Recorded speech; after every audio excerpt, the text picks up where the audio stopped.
If you're using CapCut and you want to crop your video, you just have to do this. There's this split.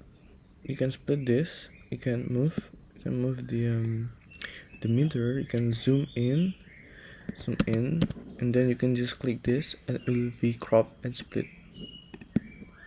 Just like that, you can split them.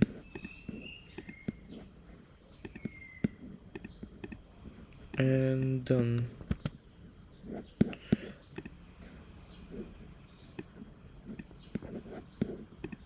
And if you're stuck on this, you can just put them back with A or split B.